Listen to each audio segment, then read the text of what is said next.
இயேசு அவரிடம், வழியும் உண்மையும் வாழ்வும் நானே. என் வழியாய் அன்றி எவரும் தந்தையிடம் வருவதில்லை. நீங்கள் என்னை அறிந்திருந்தால் என் தந்தையையும் அறிந்திருப்பீர்கள். இது முதல் நீங்கள் தந்தையை அறிந்திருக்கிறீர்கள், அவரை கண்டும் இருக்கிறீர்கள் என்றார். அப்போது பிலிப்பு அவரிடம், ஆண்டவரே, தந்தையை எங்களுக்கு காட்டும், அதுவே போதும் என்றார். இயேசு அவரிடம் கூறியது, பிலிப்பே, இவ்வளவு காலம் நான் உங்களோடு இருந்தும் நீ என்னை அறிந்து கொள்ளவில்லையா?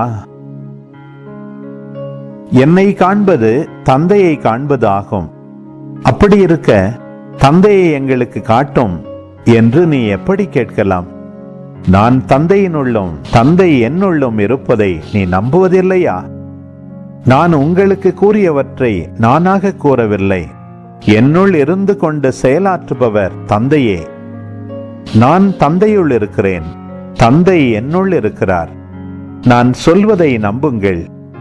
என் வார்த்தையின் பொருட்டு நம்பாவிட்டால் என் செயல்களின் பொருட்டாவது நம்புங்கள். நான் செய்யும் செயல்களை என்னிடம் நம்பிக்கை கொள்பவரும் செய்வார். ஏன், அவற்றை விட பெரியவற்றையும் செய்வார்.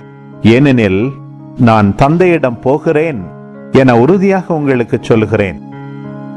நீங்கள் என் பெயரால் கேட்பதையெல்லாம் நான் செய்வேன். இவ்வாறு தந்தை மகன் வழியாய் மாட்சி பெறுவார். நீங்கள் என் பெயரால் எதை கேட்டாலும் செய்வேன்.